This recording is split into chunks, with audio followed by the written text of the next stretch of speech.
నమస్కారం. ఆంధ్రప్రభకు స్వాగతం. నేను తేజస్వి. నేను ఈరోజు ఒక స్పెషల్ ప్లేస్కి వచ్చానండి. యాక్చువల్గా నేను ఏడిద సత్య శివప్రసాద్ గురువు గారిని ఇంటర్వ్యూ చేయడం కోసం వచ్చాను, ధర్మ సందేహాలకి సంబంధించి. అయితే ఆయన ఇంట్లో బాబా విగ్రహం పెట్టి పూజ చేస్తున్నారు అని చెప్పి నాకు ఒక ఐడియా అయితే ఉంది. కానీ ఇక్కడికి వచ్చి చూసిన తర్వాత అయితే నేను లిటరల్లీ సంభ్రమాశ్చర్యాలకు గురయ్యానని చెప్పాలి. అంటే వాళ్ళకి ఇంట్లో ఒక 3rd ఫ్లోర్ 2nd ఫ్లోర్ వరకు వాళ్ళ ఇల్లు ఉందనమాట. నేను లోపలికి ఎంటర్ అవ్వగానే బాబా విగ్రహం చిన్నదిగా అనిపించింది. నేను అక్కడ పూజ చేస్తున్నారేమో అని ఎక్స్పెక్ట్ చేశాను. ఆల్మోస్ట్ అది కూడా చాలా పెద్ద సెటప్పే ఉంది, టెంపుల్ ఉన్నట్టే ఉంది. అక్కడే పూజ అనుకున్నాను.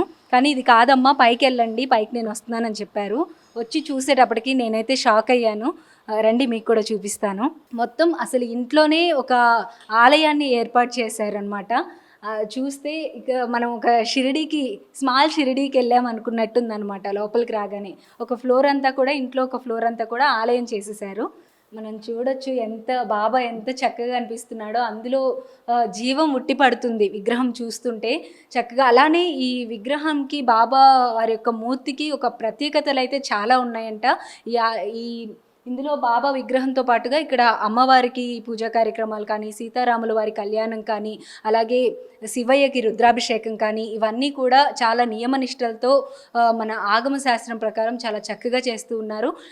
ఈ హాల్లో వచ్చేటప్పటికి, ఆలయంలో వచ్చేటప్పటికి చాలా ప్రత్యేకతలు ఉన్నాయి. చూడడానికి చిన్న ఆలయంలాగా మనకి కనిపిస్తూ ఉంది. గురువుగారిని అడిగి అసలు ఏమేం ప్రత్యేకతలు ఉన్నాయని తెలుసుకుందాము. ముందుగా వచ్చేటప్పటికి బాబా వారి విగ్రహానికి సంబంధించి చాలా ప్రత్యేకతలు ఉన్నాయంట. బాబావారి విగ్రహం గురించి తెలుసుకుందాము. నమస్కారం గురువుగారు. గురువుగారు ఏడిద సత్య శివప్రసాద్ గురువు గారు. ఆయన మనకి ధర్మ సందేహాలు చెప్తూ ఉంటారు. అలాగే ఈ ఆలయంలో పూజా కార్యక్రమాలన్నీ కూడా ఆయనే ఈ ఆలయాన్ని ప్రతిష్ఠించి పూజా కార్యక్రమాలన్నీ చేస్తూ ఉన్నారు. అలాగే అమ్మవారికి సంబంధించిన పూజలు కూడా చేస్తూ ఉంటారు. ఎవరికి ఏ సందేహాలు ఉన్నా కూడా వాళ్ళకి అవన్నీ కూడా చెప్తూ ఉంటారనమాట. దానికి సంబంధించినవి కూడా గురువుగారిని అడిగి తెలుసుకుందాము. ముందైతే బాబావారి విశిష్టత గురించి, ప్రత్యేకతల గురించి తెలుసుకుందాము. గురువుగారు, అసలు ఈ విగ్రహం మీరు తీసుకొచ్చింది ఎక్కడి నుండి, తీసుకొచ్చినప్పటికీ ఇప్పటికీ ఉన్న డిఫరెన్సెస్ ఏంటి? అసలు ముందుగా విగ్రహం పెట్టాలనే తలంపు మాకు లేదు. అప్పటికి నేను సర్వీసులో ఉన్నానండి. ఇవన్నీ నిర్వహించడం కష్టం అని చెప్పి అటువంటి ఆలోచన కూడా మాకు సంకల్పం కూడా రాలేదు. అయితే రాజు యాదవ్ గారని ఒక ఆయన వచ్చి, ఇక్కడ నేను విగ్రహం పెట్టాలనుకుంటున్నాను, దానికి సంబంధించినటువంటి ఆ సొమ్ము అంతా మీకు ఇస్తాను, మీరు ఎలాగైనా పెట్టాలి, తప్పదు అంటే, నేను ఉద్యోగ సమస్య ఉందండి నాకు, మరి ఇటు సంసారము ఉద్యోగం ఉండి మళ్ళీ నేను మందిరంలా కట్టి ఇవన్నీ చేయాలంటే నేను బాధ్యతలు నిర్వహించలేనేమో అన్నాను. నేను బాధ్యతలు నిర్వహించలేనేమో, 2 వైపులా నిర్వహించాలంటే కష్టం కదా. అంటే అలా కాదు, మీరు ఎలాగైనా పెట్టాలి. అయితే నేను అన్నాను వారితోటి, చాలామంది బాబా దేవాలయాలు కడుతుంటారు, అక్కడ ఇవ్వండి అన్నాను. అక్కడ అది నాకు తెలుసండి, కానీ ఇక్కడ ఇవ్వాలనేది నా గట్టి సంకల్పం, మీరు ఎలాగైనా విగ్రహం తీసుకురావాలని వారు అక్కడ సొమ్ము నాకు అక్కడ పెట్టేసి వెళ్ళారు. తప్పనిసరి నేను జైపూర్ వెళ్ళి, మా మిత్రులు భాస్కర్రావు గారు అని ఉండేవారు, వారికి ఇందులో బాగా అనుభవం, ఈ విగ్రహాలు ఎట్లాగుంటాయి ఏంటనే దాని మీద. వారిని తీసుకొని నేను జైపూర్ వెళ్తే మాకు ఈ విగ్రహం చూపించారు. అయితే ఒక విశిష్టత ఏంటి మాకు కనపడింది ఏంటంటే, అక్కడ చూసాం విగ్రహం, నేను వారు చూసాం. ఇక్కడ తీసుకొచ్చి బాబా ప్రతిష్టాపన చేసుకున్న తర్వాత కొద్ది రోజుల్లో విగ్రహంలో చాలా మార్పులు కనిపించాయండి. ఆ మార్పుల్లో మొట్టమొదటిగా మేము చూడగలిగింది ఏంటంటే, ఆ కళ్ళల్లో ఒక రకమైనటువంటి తేజస్సు, ఆ జీవం ఉన్నట్టుగా, మనిషికి ఎలా జీవం కళ్ళల్లో ఉంటుందో ఆ జీవం ఆ విగ్రహంలో మాకు కనపడడం. ఆ కనుగుడ్లు కూడా నీలి రంగులో ఉన్నాయండి. అది మొదట లేవు, కానీ ఆ విషయం బాబాకి తెలుసు, వెళ్ళిన మా ఇద్దరికే తెలుసు అదే విషయం. చాలా మార్పు, ఒక అద్భుతమైన మార్పు ఏంటంటే కళ్ళు నీలి రంగుగా మారడం. మరి ఇది చాలామంది చెప్తూ ఉంటారు, బాబా కళ్ళు నీలి రంగులో ఉన్నాయి అని కూడా బాబాను చూసిన వాళ్ళు చెప్పేవారని చెప్పి చాలామంది భక్తులు వాళ్ళ పుస్తకాల్లో కూడా రాసుకున్నారు. అది ఇక్కడ మాకు చూపించారేమో మాకు అనుకుంటున్నాను నేను. అయితే ఆ మార్పు చాలా అద్భుతంగా ఉంది. తర్వాత ఎంతో అందంగా బాబాగారు రూపుదిద్దుకున్నారు. ఆయన నిజంగా చెప్పాలంటే సుందర సాయి అనే చెప్పాలి. అంత సుందరమైనటువంటి రూపం. రెండోదేంటంటే వచ్చిన వాళ్ళందరికీ కూడా ఆయన ఒక్కొక్క రూపంలో అక్కడ కనిపించడం, ఒక్కొక్క రకంగా ఆయన కనిపించడం జరుగుతుంటుంది. అలాగే ఒక్కొక్క సమస్య వచ్చినప్పుడు నాకు కూడా వారి మొహంలో ఒక విచారం కూడా కనిపిస్తూ ఉంటుంది. అన్ని రకాల మనిషికి ఎలాగైతే మనకు సుఖదుఖాలు కలిగినప్పుడు, సుఖంగా వచ్చినప్పుడు మనం ఆనందమైనటువంటి మన మొహం, అలాగే దుఃఖం వచ్చినప్పుడు మనం బాధపడుతున్నటువంటి మన అనుభూతులు ఎలాగైతే మనకు మన ముఖంలో కనిపిస్తుందో, అలాగే బాబా విగ్రహంలో కనిపిస్తుందని నాకు చాలా అనుభవాలు జరిగాయి. రెండోది ఏంటంటే ఆయన చెప్పిన విషయం ఏంటంటే ఫోటోకి నాకు భేదం లేదని చెప్పారు ఆయన. అలాగే ఫోటో కానీ విగ్రహం కానీ భేదం లేదని చెప్పారు. అలాగే చాలా ఫోటో ఉందంటే బాబా బాబా ఉన్నట్టే లెక్క. అందుగురించి ఏంటంటే ఫోటోగా భావించద్దు అలాగని. అలాగే మేము ఇక్కడ బాబాను కూర్చోబెట్టినప్పటి నుంచి మేము ఆయన ఒక విగ్రహం, ఇది జైపూర్ నుంచి తీసుకొచ్చాము, ఇది పాలరాయి, ఇట్లాగ మేము అనుకుంటలేదు. అది ఆయన ఉన్నారనే భావంతోనే మేము నిత్యం కూడా ఆయనకి మేము సేవ చేసుకుంటున్నాం. అది మా అదృష్టంగానే మేము భావిస్తున్నాం. ఎందుకంటే నేను వద్దన్నాను వారిని, విగ్రహం మాకెందుకంటే నేను చేయలేను అన్నాను. కానీ బాబా ఆర్డర్ వేశారు గట్టిగా, తప్పకుండా ఇక్కడికే ఉంటానని. అందుకని ఆయన ఇక్కడే కూర్చున్నారు. ఇది ఒక గొప్ప అనుభూతి అండి. ప్రతి వారికి చెప్తాను, ఒక్కసారి వచ్చిన వాళ్ళందరికీ చెప్తాను. ఊరికే దండం పెట్టుకుంటారు. అయితే నన్ను ఒక్కసారి మీరు ఆ మొహం కేసి చూడండి, ఆ కళ్ళ కేసి చూడండి, ఎంత అందంగా ఉన్నారో, ఎంత జీవం కనపడుతుందో అందులో ఒక్కసారి చూడండి అని చెప్తాను. చూసిన తర్వాత వాళ్ళు నిజమండి, మాకు ఇలా అసలు మేము ఇలాంటి విగ్రహాన్ని మేము ఎక్కడా చూడలేదని అంటారు. అందులో జీవం ఖచ్చితంగా ఉందండి. మన సంకల్పమే అది అనుకుంటాను నేను. మనం ఎలా సంకల్పించుకుంటే మనకు అలా కనిపిస్తారని మాత్రం బాగా రుజువైందండి. అసలు ఎన్ని సంవత్సరాలు అవుతుంది గురువుగారు ఇది స్టార్ట్ చేసి? 2000 సంవత్సరంలో ప్రారంభించామమ్మా. ఇది బాబా మాకు స్వప్నంలో మాకు చెప్పడం, ఇది ఇక్కడ మేము ప్రతిష్ఠించుకోవడం జరిగింది. 2000 సంవత్సరం అక్టోబర్ విజయదశమి రోజున విగ్రహ ప్రతిష్టాపన చేసుకున్నాం. ఇప్పటికి ఈ వచ్చే విజయదశమికి 24 సంవత్సరాలు పూర్తయి 25 సంవత్సరంలోకి అడుగు పెడుతున్నాం. ఇప్పుడే మీరు అన్నారు అంత దూరం నడిచి వచ్చి అలసిపోయానని మీకు అన్నారు. అలసిపోవడం ఒకటే కాదండి, ఇక్కడికి వచ్చిన తర్వాత చాలామంది ఎన్నో సమస్యలతోటి బాధపడుతూ వస్తారు. ఏంటి చాలా ఆందోళన చెందుతూ, ఇన్ని కష్టాలు ఉన్నాయి, ఇన్ని బాధలు ఉన్నాయి, మాకు పరిష్కారం ఎలా జరుగుతుంది ఏంటి అని చాలా ఆందోళనతో వస్తుంటారు ఇక్కడికి. ఇక్కడికి వచ్చిన తర్వాత వాళ్ళకు ఒక్కసారి 5 నిమిషాలు కూర్చోమంటాను నేను. కూర్చోమనగానే వాళ్ళల్లో ఒక ప్రశాంతత కనపడుతుంది. మాకు చాలా బాగుందండి అంటారు. అప్పటిదాకా వాళ్ళంతా బాధతోటి ఉన్న వాళ్ళు చాలా హ్యాపీగా ఉందండి, చాలా సంతోషంగా ఉందండి అంటారు. అంటే ఏంటంటే ఒక రకమైనటువంటి బాబా యొక్క శక్తి ఇక్కడ ఉండటం వల్ల వాళ్ళకున్న ఒక సమస్యని వారు పరిష్కరించడానికి ఇక్కడ వారు కూర్చున్నారేమో అన్నట్టుగా ఉంటారు. ఒక్కొక్కరికి ఒక విధంగా బాబా కనపడుతూ, బాబా మాకు నవ్వుతూ కనపడుతున్నారండి అని చెప్తూ ఉంటారు. నవ్వుతూ కనపడుతున్నారంటే మీరు వచ్చిన పని జరిగినట్టే, మీ సమస్య తీరినట్టే అని నేను చెప్తూ ఉంటాను. కాబట్టి ఏంటంటే ఇక్కడ ఈ యొక్క స్థలంలో అటువంటి శక్తి మహత్యం ఉందని నేను ఎంతో ప్రత్యక్షంగా ఎంతమందినో చూశాను. ఆ తేడా కూడా నాకు కూడా కనిపిస్తూ ఉంటుంది. ఎందుకంటే ఇంట్లోకి వెళ్ళేటప్పటికి ఆ పరిస్థితి వేరేగా ఉంటుంది. ఏదో ఒక సమస్య నాకు కూడా వస్తుంది కాబట్టి మళ్ళీ నేను పైకి వచ్చి కూర్చుంటే అందరిలాగానే నాకు కూడా ఆ సమస్య తీరిందేమో, ప్రశాంతత తెలియని ఒక ఆనందము, అనుభూతిని ఇక్కడ నాకు కలుగుతుంది. ఇక్కడికి వచ్చినటువంటి ప్రతి భక్తులకు కూడా కలగటం అనేది ఇక్కడ చాలా అనుభవంగా జరుగుతున్న ఈ 25 సంవత్సరాల్లో జరుగుతున్న విశేషం. రేపు విజయదశమి వచ్చేటప్పటికి 25 సంవత్సరాలు ప్రతిష్ఠించి, అన్ని సంవత్సరాల నుండి మరి మీరు ఒక్కళ్ళే ఇక్కడ ఉండి పూజా కార్యక్రమాలు చేయడానికి వీటన్నిటికీ ఇబ్బంది ఏమవ్వదా గురువుగారు? అంటే ఇప్పటి వరకు ఏంటంటే చాలామంది దీనికి నేను చేసే కార్యక్రమాలకి చాలామంది సహకరిస్తున్నారండి. అది మాకింత నిల్వ ఉండడం, డబ్బు చేయటం ఎలాగని మేము ఎలాగనుకున్నప్పటికీ కూడా ఆ సమయానికి మాకు దీనికి కావాల్సినటువంటి కార్యక్రమానికి కావాల్సినటువంటి అన్ని వస్తువులు కానీ ప్రతిదీ కూడా మాకు అందటం, ఆ టైంకి అందరూ వచ్చి ఇక్కడ సేవ చేయటం, సహకారం చేయడం జరుగుతుంది. అలాగే దత్తాత్రేయ జయంతి, ఆయన కూడా దత్తస్వరూపుడు కాబట్టి సాయి దత్తాత్రేయ జయంతి చేయమని వారు నాకు స్వప్నంలో చెప్పారు ఒకసారి. చెప్పినప్పుడు మా గురువుగారు శంకరయ్య గారని వారు అఖండ సాయినామ సంకీర్తనని ఆయన వెలుగులోకి తీసుకొచ్చారు.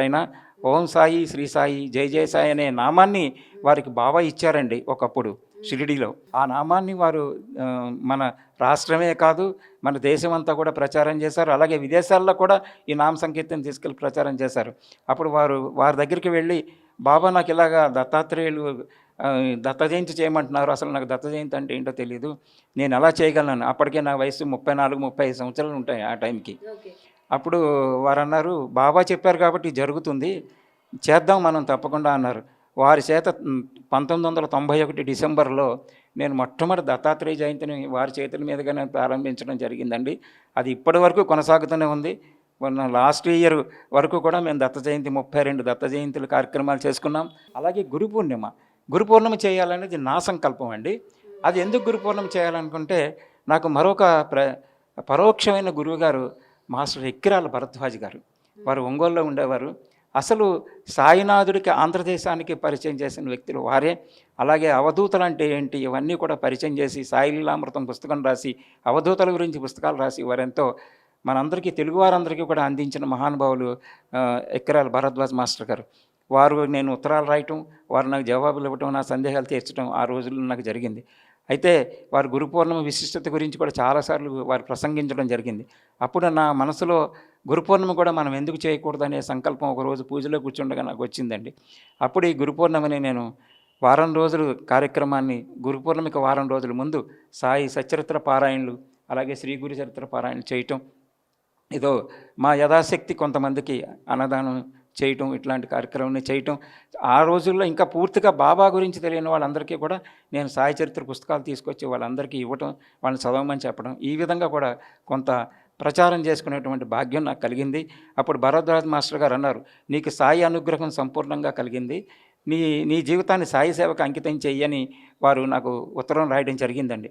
అప్పటి నుంచి నాలో ఆ స్పందన కలిగి పూర్తిగా కూడా ఆయన సేవకి నేను అంకితమై ఉన్నాను. పూజా కార్యక్రమాలు ఏ విధంగా జరుగుతూ ఉంటాయి? భక్తులు నార్మల్గానే వస్తూ ఉంటారా? గురువారం రోజు ఏమైనా స్పెషల్ పూజలు కానీ డైలీ ఎలా ఉంటుంది? నార్మల్గా వస్తుంటారండి. తర్వాత ఇప్పుడు ఏమైందంటే చాలామంది ఇక్కడ ఉండేవాళ్ళంతా కూడా దూర ప్రాంతాలకు వెళ్ళిపోయి ప్రతిరోజు రావడం కూడా కష్టమవుతుంది. మొదట్లో అంతా కూడా బాగానే జరిగింది. గురువారం మాత్రం అభిషేకాలకి వాటికి మాత్రం వస్తారు. ఆ రోజు పొద్దున్న కార్యక్రమానికి, అభిషేకానికి, పూజలకి మాత్రం వస్తారు. ప్రత్యేక రోజుల్లో మాత్రం ఎంత దూరంలో ఉన్నా సరే, వాళ్ళు సెలవు పెట్టుకున్నా సరే, ఆ గురు పూర్ణిమ కానీ దత్త జయంతి కానీ ఇక్కడ రావడం మాత్రం ఇక్కడి నుంచి వెళ్ళిన ప్రతి సభ్యులు మళ్ళీ ఆ రోజు తప్పకుండా మాకు కలుస్తారు. అలాగే ఇక్కడ బాబాతో పాటుగా ఇంకా అమ్మవారిని, సీతారాముల్ని, అలాగే శివుడిని అందరినీ ప్రతిష్ఠించారు కదా, ఇది ఎప్పటి నుండి చేస్తున్నారు? అది కూడా స్టార్టింగ్ నుండే ఉందా? అది మొదటి నుంచి లేదండి. మొదట్లో నేను ఒక 10-12 సంవత్సరాలు గ్రంథ పఠనం ఎక్కువ చేయడం జరిగింది. మహాత్ముల చరిత్రలు తెలుసుకోవాలని, అలాగే రామకృష్ణ పరమహంస, యోగానంద వీళ్ళందరి గురించి తెలుసుకోవాలనేటువంటి జిజ్ఞాసతోటి చాలా గ్రంథాలు చదవటం, మహాత్ముల చరిత్రలని కూడా చదవటం మొదలుపెట్టాను. అలా కాలక్రమేణా అలా జరుగుతూ ఉండగా నాకు మరొక గురువు గారు నా జీవితంలో ప్రవేశించి, నీకు మంత్ర విద్య నేర్పిస్తాను, నా తదనంతరం ఎవరు లేరు. వారు ఆంజనేయ స్వామి ఉపాసకులండి. వారి పేరు శ్రీ ధూళిపాల సుజ్ఞానమూర్తి గారు, రాజమండ్రి వారిది. నీకు ఇది నేను ఈ విద్యనంతా కూడా నీకు ఇవ్వాలనుకుంటున్నాను. నా తదనంతరం కూడా ఈ విద్యకి ఎవరికి లేదు. అది నీ యొక్క ప్రవర్తన, నీ యొక్క ఇది ఇక్కడ ఉన్నటువంటి అన్నీ చూసి నేను నీకు ఇవ్వాలనేటువంటి సంకల్పం, ఇది దైవ సంకల్పము, నా సంకల్పం కూడా కాదు, నువ్వు ఇది స్వీకరించాలి తప్పదు అన్నారండి. అప్పటికీ నేను అన్నాను, ఏమండి నాకు ఇలాంటి బాధ్యతలు నేను చేయలేనండి అంటే, అలా కాదు, నీకు కూడా కొంత గత జన్మ యొక్క సంస్కారం కూడా ఉంటుందయ్యా, అది కూడా నేను చూస్తాను, అవి కూడా మాకు తెలుస్తాయి, అందుకనే నీకు ఇస్తే దీన్ని సద్వినియోగం చేస్తావనే ఉద్దేశంలో నేను నీకు ఇస్తున్నామని వారు కొంచెం నన్ను అడిగారు. అడిగితే మా ఇంట్లో పెద్దవారు వచ్చి మీరు అడిగినప్పుడు మీరు కాదనకూడదు, మీరు స్వీకరించండి అంటే నేను స్వీకరించడం జరిగింది. అలాగే వారి దగ్గర అమ్మవారి యొక్క ఉపదేశం అది తీసుకున్నానండి. అలాగే వారు యంత్ర విద్య కూడా నాకు నేర్పించారు. ఎలాగ యంత్రాలు వేయాలి, ఎలా చేయాలి, దేనికి యంత్రాలు వేస్తే ఇది మనకు వాళ్ళకు ఫలిస్తాయి అనేటువంటి విషయాన్నంతా కూడా వారు నాకు చెప్పడం జరిగింది. అలాగే వారి దగ్గర యంత్ర విద్యను కూడా నేర్చుకుని నిత్యము కూడా సాయిబాబాతో పాటుగా అమ్మవారు, లలిత అమ్మవారు, దుర్గా అమ్మవారిని కూడా పూజించుకుంటూ నేను అలాగ నా జీవితాన్ని గడుపుతున్నాను. ఇక్కడ ఇక్కడ బాబావారి పూజా కార్యక్రమాలు ఏ విధంగా జరుగుతాయి గురుగారు? మనకు ఒకవైపున శివలింగం ఉంది, అలాగే ఇక్కడ కింద వినాయకుడిని ప్రతిష్ఠించారు. పూజా కార్యక్రమాలు ప్రతిరోజు మన సంప్రదాయానికి తగ్గట్లు ప్రతిరోజు జరుగుతూ ఉంటాయా? ప్రతిరోజు కూడా ముందు ఇక్కడికి వచ్చి బాబా యొక్క పూజ తప్పకుండా చేస్తాను. ముందు ఇక్కడికి బాబా విగ్రహం దగ్గర కూర్చుని ముందు వారి సంకల్పం చెప్పి అష్టోత్తరం పూజ ఇవన్నీ చేస్తాం. గురువారం నాడు అలాగే అభిషేకం నిత్యం చేస్తాం. అలాగే నా దేవతార్చనలు కూడా సాయిబాబా విగ్రహం కూడా ఉంటుందండి. అలాగే నిత్యం కూడా బాబాకి అభిషేకం, అలాగే అమ్మవార్లకి అందరికీ కూడా నిత్యం అభిషేకం. రోజు కూడా నేను నమ్మకం చమకం రుద్రాభిషేకం రోజు కూడా నిత్యం చేస్తూ, అలాగే అభిషేకం కూడా చేస్తూ ఉంటానండి. నిత్యము కూడా పూజ ఇక్కడ 2-3 గంటలు ఉదయం ఆ కార్యక్రమం అంతా ఉంటుంది నాకు. ఆ విధంగా నేను చేస్తూ ఉన్నాను. కానీ ఇంకొక విషయం నేను చెప్పవలసింది అతి ముఖ్యమైన విషయం ఏంటంటే, అసలు బాబాగారు నా జీవితంలో ఎలా ప్రవేశించారనే ప్రశ్న కూడా ఉంది. ఎందుకంటే ఆ ప్రశ్నకి ఏంటంటే, నేను ఒకప్పుడు చాలా సమస్యలు కష్టాల్లో ఉన్నప్పుడు నాకు ఒక ఆయన ఆ ఫోటో ఇచ్చారండి. అక్కడ ఉంది ఆ కింద ఉన్న ఫోటో, ఆ ఫోటో అండి. ఆయన నాకు ఇచ్చి వెంకటేశ్వరరావు గారండి ఆయన పేరు. వారు నాకు ఈ ఫోటో ఇచ్చి, మీరు ఫ్రేమ్ కట్టించుకోండి, మీరు పూజ చేయకపోయినా పర్వాలేదు, మీరు అలా పెట్టుకుని ఉండండి, మీ సమస్య తీరుతుందని చెప్పారు. అంతే అండి. ఆయన ఎవరో కూడా, బాబా అంటే కూడా ఎవరో కూడా నాకు తెలీదు. అప్పుడు నేను వారు చెప్పారు కదా అని నేను ఆ ఫ్రేమ్ కట్టించుకొని ఇంట్లోనే పెట్టుకున్నాను. పెట్టుకుంటే నా సమస్య ఒకసారి బాగా తీవ్రత జరిగింది. అప్పుడు నేను ఒక్కడిని కూర్చున్నాను. అక్కడ గూళ్ళో పెట్టుకుని ఉన్నాను, ఒక గూట్లో అలా ఫోటో పెట్టి ఉంచాను. ఎందుకో సడన్గా ఆ ఫోటో వైపుకి చూశానండి. చూస్తే నా కళ్ళమ్మ నుంచి నీళ్లు కారడం మొదలుపెట్టాయి. ఏంటి నా కళ్ళమ్మ నుంచి నీళ్లు కారుతున్నాయి, ఏంటి అసలు ఎవరు మీరు, ఏంటి మీరైనా నా సమస్య పరిష్కరిస్తారా అని అంటూ ఆయన కేసు చూశాను అనమాట. అప్పుడు అసలు ఆయన ఎవరు, ఏంటి, ఆయన గురించి తెలుసుకోవాలనేటువంటి కోరిక, జిజ్ఞాస నాకు అప్పుడు కలిగి అప్పుడు అన్వేషణ మొదలుపెట్టాను. ఎవరు ఈ షిరిడి సాయిబాబా, ఏంటి మీరు, ఏంటని చెప్తే అలాగా నేను ఎప్పుడైతే నా కళ్ళమ్మ నీళ్ళు వచ్చి వారి వైపు నేను చూశానో అప్పుడు నా సమస్యకి ఆ పరిష్కారం కూడా దొరికిందండి. అందుకనే బాబా ఏమంటారంటే, నా వైపు చూడు, నేను నీ వైపు చూస్తానని. If you look to me I look to you అని ఆయన అంటారు. అంటే ఏంటి, నువ్వు నా వైపు చూస్తే నేను నీ వైపు చూస్తాను అంటే ఊరికి అలా చూస్తే కుదరదండి. అది ఆంతర్యంలో చూడాలి. అంతర్దృష్టితో కనుక మనం చూసినట్లయితే మన సమస్యకి పరిష్కారం జరుగుతుంది. వారు కూడా ఆ దృష్టితో మనం చూస్తారని నా జీవితంలో కొన్ని సంవత్సరాలు అయిన తర్వాత ఆ విషయాన్ని నేను గ్రహించుకోగలిగాను. బాబా చిద్విలాసమూర్తి నవ్వుతున్నట్టుగానే కనిపిస్తున్నారు. వచ్చినప్పటి నుండి కూడా చక్కటి చిరునవ్వు అయితే ఫేస్ మీద చాలా క్లియర్గా కనిపిస్తుంది. మీరు చెప్పారు ఏదైనా ప్రాబ్లం ఉంటే అలా డల్గా ఉన్నట్టే కనిపిస్తారు, ఆనందంగా ఉంటే నవ్వుతూ. నాకైతే వచ్చిన దగ్గర నుండి నవ్వుతూ ఉన్నట్లే కనిపిస్తున్నారు. మరి ఏదైనా గుడ్ న్యూస్ నాకు కూడా చెప్తారేమో, బ్లెస్సింగ్స్ ఇస్తున్నారేమో అని అనిపిస్తుంది నాకు కూడా. ఎందుకంటే మీరు వారి గురించి తెలుసుకోవడానికి ఈ మందిరానికి వచ్చారు కాబట్టి వారికి కూడా ఆనందంగా ఉంటుంది. ఎందుకంటే ఇక్కడుండి వారందరికీ వారి యొక్క కర్మలను తీస్తూ వారికి ఆనందాన్ని ఎంతమందికో కలగజేస్తున్నారు కాబట్టి, ఇది మీరు అందరికీ ప్రచారంగా కూడా చేస్తున్నారు కాబట్టి తప్పకుండా బాబాలో ఆనందం కలుగుతుంది. వారి అనుగ్రహం కలిగితేనే మీరు ఇక్కడికి రాగలిగారు. వచ్చి మీరు ఇక్కడ విషయాలన్నీ కూడా మీరు తీసుకోగలుగుతున్నారు. పిలిస్తే అంటే ఆయనే పిలుస్తాడు దగ్గరికి అంటారు. ఇవాళ అనుకోకుండా వచ్చాను నేను మీ దగ్గర ఇక్కడ ఇంటర్వ్యూ చేయడానికి అని చెప్పి. బాబా వారిని ఇక్కడ చూసిన తర్వాత పాదాలు కానీ, స్వామివారిని దర్శనం చేసుకోవడం కానీ, పూజా కార్యక్రమాలన్నీ కూడా అదే విధంగా జరుగుతున్నాయి. ఇక ఎగ్జాక్ట్ ఆపోజిట్గా బాబాకి ఆపోజిట్లో చూస్తే కనుక అసలు లోపలికి ఎంటర్ అవగానే మనకి ఎదురుగానే బాబా ఫోటో కూడా ఒకటి కనిపిస్తుంది. ఇక్కడ బాబా వారికి అభిషేకం చేసిన ఫోటో కనిపిస్తుంది. గురుగారు ఇది ఇక్కడ బాబావారి విగ్రహం నుంచి వచ్చింది కదా? ఇది ఒకసారి దత్తాత్రేయ జయంతికి బాబాకి అభిషేకం చేస్తున్నామండి. పాలు, తేనె, చక్కెర అన్నీ వేసి చేస్తుంటే ఇక్కడ ఉన్న ఒక భక్తుడు శ్రీరామూర్తి గారని ఆయన సెల్ ఫోన్లో తీశారండి ఆ ఫోటో. కెమెరా కూడా కాదు, సెల్ ఫోన్లో తీశారు. సెల్ ఫోన్లో తీస్తే ఆ ఫోటో చూసిన తర్వాత అభిషేకం చేస్తుంటే ఆయన చూస్తున్నట్టుగా వచ్చింది ఫోటో. పైకి చూస్తున్నట్టుగా ఉంది. విగ్రహం మనకు అలా ఉండదు. ఫోటోలో మనకు విధంగా కనపడి ఆ తేనంతా కూడా ఆ పాలరాయి విగ్రహానికి ఆ తేనంతా వెళ్ళడం వల్ల అది ఒక శరీరం ఉండే కలరు, స్కిన్ కలర్ లాగా వచ్చి అదంతా కూడా ఆ విధంగా కనపడింది. అది నిజంగా చెప్పాలంటే అభిషేకాన్ని ఆయన చూస్తున్నట్టుగా మనకు కనపడుతుంది. అంటే మీరు చేస్తున్నారు అభిషేకం, నేను చూస్తున్నాను అని మనకు చూపించడం కోసమే అనుకుంటా. తర్వాత అదే ఫోటో చాలామంది ప్రయత్నం చేశారు ఆ టైంలో తీయాలని. ప్రతిసారి అభిషేకం జరుగుతున్నప్పుడల్లా ఎవరో ఒకరు తీస్తూ ఉంటారు, కానీ మళ్ళీ ఎవరికి ఆ విధంగా రాలేదు. వచ్చింది కానీ ఆ విధంగా అయితే ఎవరికి రాలేదు. అది ఒక్కసారే మనకు అనుగ్రహించారు ఆయన. గురుగారు ఇక్కడున్న బాబా ఫోటోకి కూడా ఏమైనా ప్రత్యేకత ఉందా? ఇది కూడా ఒక విశిష్టత. ద్వారకామాయి ఫోటో ఇది ఏంటంటే మేము ప్రతి సంవత్సరం మేము ఒక ఫోటో ఎవరినో అడిగి తీసుకొచ్చి కార్యక్రమాలకి పెట్టుకుంటూ ఉండేవాళ్ళం అండి.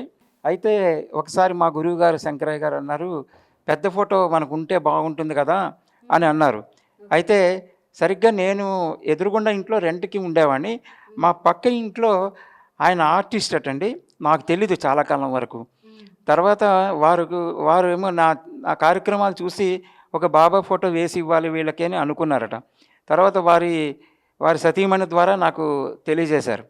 ఇలా అనుకుంటున్నారు, మీకు ఒక బాబా ఫోటో వేయాలని. అది మా గురువుగారికి చెప్పానండి. చెప్తే ఆయన అన్నారు, చిన్న ఫోటో కాదు, మనకు ద్వారకామాయి ఫోటో షిరిడీలో ఎలాగుంటుందో అలాగే ద్వారకామాయి ఫోటో వేయమని చెప్పి. పెయింట్ వేసిందా గురుగారు? అవునండి, క్యాన్వాస్ క్లాత్ మీద పెయింట్ వేసిందనండి. అప్పుడు వారు, ఇంత పెద్ద ఫోటో ఎప్పుడు నేను వేయలేదండి, నేను చిన్న ఫోటోలు వేయగలను అన్నారు. అలా కాదండి, బాబా మీ చేత వేయిస్తారని మా గురువుగారు వారికి చెప్పారు. చెప్తే వారికి ఏంటంటే ఆ కెమికల్స్ పడవటండి. ఆయన ఇలాగ కట్టుకుని క్లాత్ ఇలాగ వేసుకొని మాస్క్ వేసుకుని ఇట్లాగా ఆయన బాబా గురించి నాకు చెప్పండి అంటే వారికి నేను బాబా గురించి ఎక్స్ప్లెయిన్ చేస్తే మొత్తం ఆ రకంగా ఆయన ఫోటో వేశారండి. ద్వారకామాయి ఫోటో వేశారు. అలాగే ఏంటంటే మేము ఆ గంధం పెడుతూ ఉంటామండి. ఆ గంధం కూడా అలాగే ఉండిపోతుంది. ఇప్పుడు పెట్టిన గంధం ఆ సంవత్సరం వరకు అలాగే ఉండిపోతుంది. మళ్ళీ మనం తీసి వేసుకోవాలి అంతే. అలా కూడా ఆయన అలాగ గంధం కూడా ఉంచుకోవడం జరుగుతుంది. ఇది ఒక ప్రత్యేకమైన ఫోటో అండి. అందుకనే ఆ కింద పాదుకలు ఉన్నాయి చూడండి, వెండి పాదుకలు కనిపిస్తున్నాయి కదా. ఈ పాదుకలకు కూడా ఒక విశిష్టత ఉందండి. బాబా ఫోటో వచ్చిన తర్వాత నాకు బాబా కల్లో కనపడి నా వేపకర్రతోటి నా పాదుకలు చేసి షిరిడీలో 3 రోజులు ఉంచు అన్నారు. అంటే చెప్పారు. చెప్తే అప్పుడు వేపకర్ర వెతికి మేము ఆ వేపకర్రతోటి పాదుకలు చేయించి షిరిడీ వెళదాం అనుకుంటుంటే నాతో పాటుగా మేము కూడా వస్తామని ఒక 11-12 మంది నాకు కూడా వచ్చారండి. వస్తే ఆ షిరిడీలోకి వెళ్ళిన తర్వాత ఏమైందంటే అక్కడ ద్వారకామాయిలో ఉంచమన్నారు బాబాగారు కదా, అక్కడ ఉంచుదామంటే అక్కడ ఉంచనివ్వట్లేదు, చాలా జనం ఉన్నారు, ఎలాగా అనుకుంటున్నాం. అప్పుడు నిన్న పాదుకలు పట్టుకుని చేతిలో నిలబడి ఉంటే అక్కడ పూజారి గారు బాబా దగ్గర ధుని దగ్గర పూజ చేసి పాదుకలు పూజ చేసి నా చేతిలో ఉన్న పాదుకలు చూసి నా పాదుకలకు కూడా, నేను పట్టుకున్న పాదుకలకు కూడా వారు పూజ చేసి వెళ్ళారండి. తర్వాత మేము అడిగాం, ఎగ్జిక్యూటివ్ ఆఫీసర్ని అడిగాం, ఏమంటే మరి 3 రోజుల నుంచి మనం ఎలాగంటే 3 రోజులు ఇక్కడ ఉండడం కష్టమండి, ఎందుకంటే ఇది మా సంస్థానానికి ఇచ్చిందని చెప్పి తీసేసుకుంటారు, మళ్ళీ కనపడుతుంది, షిరిడీ వచ్చారు కాబట్టి మీరు షిరిడీలో ఉన్నట్టే లెక్క, అలా చెప్పారు వారు.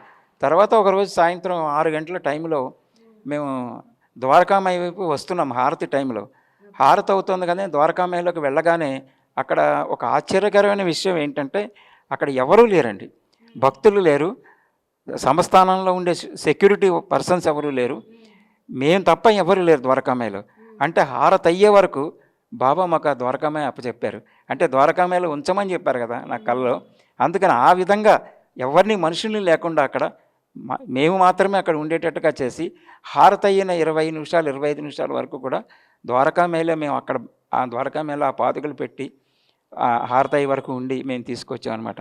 అప్పుడు నాకు స్వప్నంలో చెప్పారు, అంటే స్వప్నంలో కనపడలేదు కానీ వారి మాట వినపడిందండి, నీ షిరిడీ వచ్చిన పని అయిపోయింది, నీకు 2వ ద్వారకామాయి ఇస్తున్నాను అని ఆయన చెప్పడం జరిగిందండి.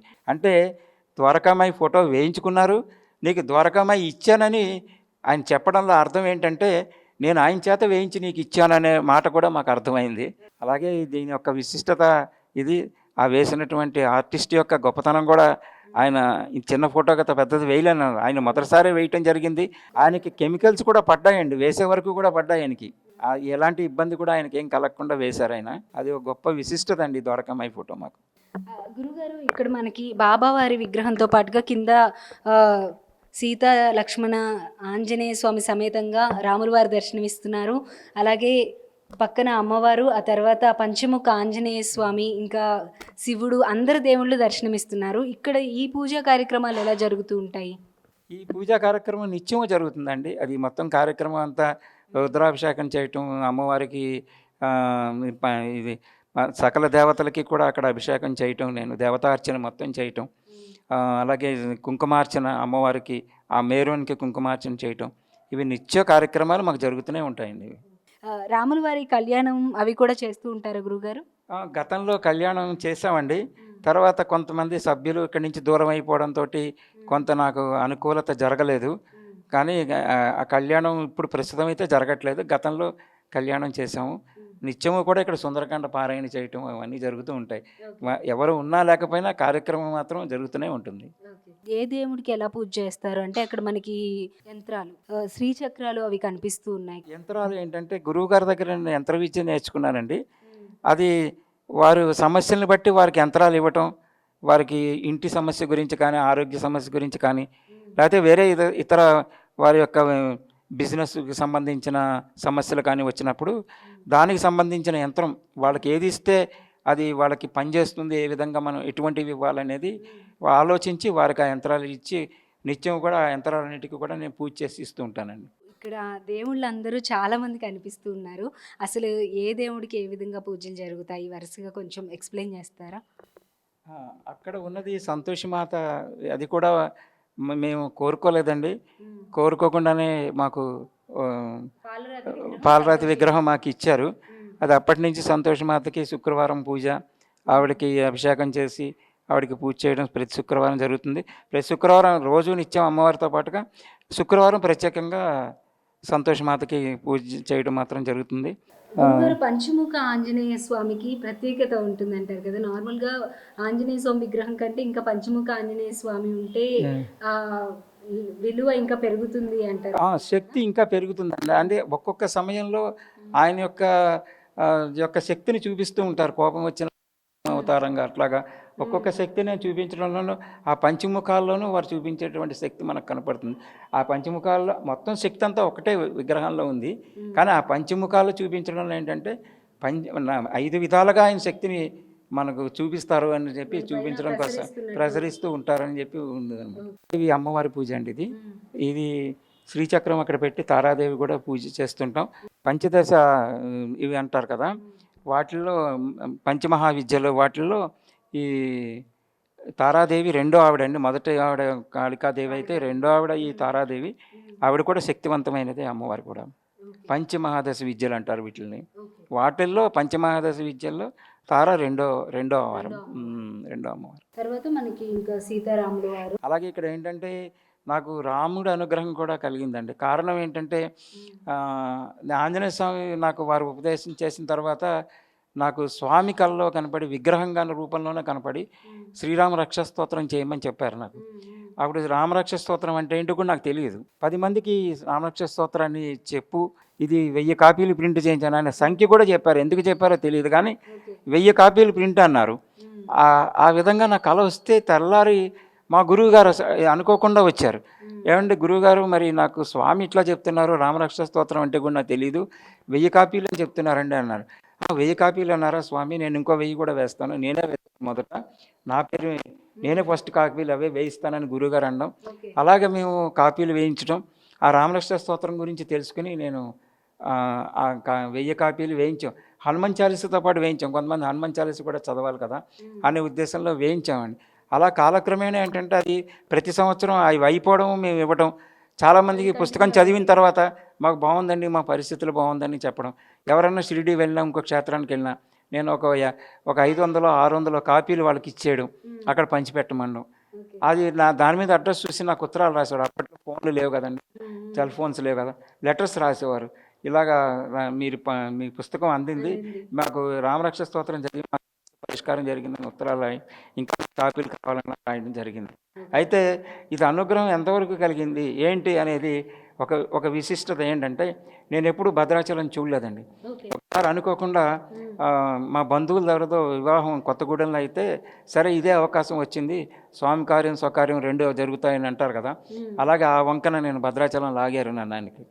అయితే ముందుగా మనం అక్కడికి వెళ్ళొద్దు, భద్రాచలం వెళ్ళిపోయి స్వామి దర్శనం చేసుకుని అప్పుడు వివాహానికి వెళ్ళొచ్చు అనుకున్నాం. నేను మా అమ్మాయి కలిసి వెళ్ళామండి. వెళ్తే అప్పుడు ఈ రామలక్ష్మ స్తోత్రం పుస్తకాలు కొన్ని 2-3 పుస్తకాలు పట్టుకెళ్ళాను. అక్కడ పారాయణ చేసుకుందాం, నాకు ఈ అవకాశం వచ్చింది భద్రాచలంలో చదువుకోవడానికి అని భద్రాచలంలో కూర్చొని అక్కడ పారాయణ చేసుకుని ఎవరికన్నా మనకి ఇవ్వాలి అని అనిపిస్తే వాళ్ళకి పుస్తకాలు ఇద్దాం అనుకున్నాను. అనుకుని ఈలోగా 2-3 పుస్తకాలు అక్కడ పట్టుకుని దర్శనం చేసుకుందామని లైన్లో నిలబడ్డాను. లైన్లో నిలబడితే నాలో ఒకటి కలిగింది. ఈలోగా ఎవరో వచ్చారు, ఎమ్మెల్యే గారు ఎవరో పెద్దవాళ్ళు వచ్చారు. విఐపి దర్శనం అని చెప్పి మమ్మల్ని ఆపేసి వాళ్ళకి దర్శనం ఇచ్చారు. అప్పుడు స్వామిని అడిగాను, స్వామి భక్తులు నీకు విఐపియా, వేరే వాళ్ళు నీకు విఐపియా అని నాలో ఎందుకో డౌట్ వచ్చింది. డౌట్ వచ్చి అడిగాను స్వామిని, ఏంటి స్వామి భక్తులు నిజంగా నేను నమ్ముకున్న వాళ్ళందరూ మేము క్యూలో నిలబడి కష్టపడుతున్నాం, మామూలుగా వచ్చి కొంతమంది అలా వెళ్ళిపోతున్నారు అని ఇలాగ ఎందుకు జరుగుతోంది అసలు అని అనుకున్నా మనసులో. సరే ఆ పుస్తకం పట్టుకున్నాను. ఇంతట్లో ఒక పూజారి గారు వచ్చి మిమ్మల్ని లోపల రమ్మంటున్నారండి అన్నారు. అంటే నన్ను కాదేమో అనుకుని నేను అటు ఇటు చూస్తున్నాను. అలా కాదండి మిమ్మల్ని రమ్మంటున్నారు అంటే సరే అని చెప్పి మేము లోపలికి వెళ్తే ఆ గర్భగుడి దాకా తీసుకెళ్లారు. లోపలికి తీసుకెళ్ళిన తర్వాత నా చేతిలో పుస్తకాలు చూసి ఇది రాముల వారికి అంకితం ఇవ్వడానికి వచ్చారా అన్నారు. అవునండి అన్నాను. అంటే ఆ చేతిలో ఉన్న పుస్తకాలు ఆయన పాదాల మీద పెట్టారండి. ఇంకా నాకు తెలియనటువంటి ఆనందం అంతగా చెప్పలేనంత ఆనందం, రాముల వారిని చూసినంత ఆనందం కలిగింది. ఎందుకంటే ఏంటి నేను ఇలా అనుకోవడం ఏంటి, నేను ఎవరికో ఇద్దాం అనుకుంటుంటే ఆయన తీసుకున్నారు. ఆ రోజున పోతన రాసిన భాగవతాన్ని ఆయనకి అంకితం ఇచ్చాడు. అలాగే నేనేం చేయలేదు, నాకు కనిపించి చెప్పారు, పుస్తకంలో ప్రింట్ చేయించాను అంతే. నాకు ఇంత అవకాశం నాకు రాముల వారు ఇచ్చారని చెప్పి చాలా అద్భుతమైనటువంటి అనుభూతి నాకు కలిగిందండి.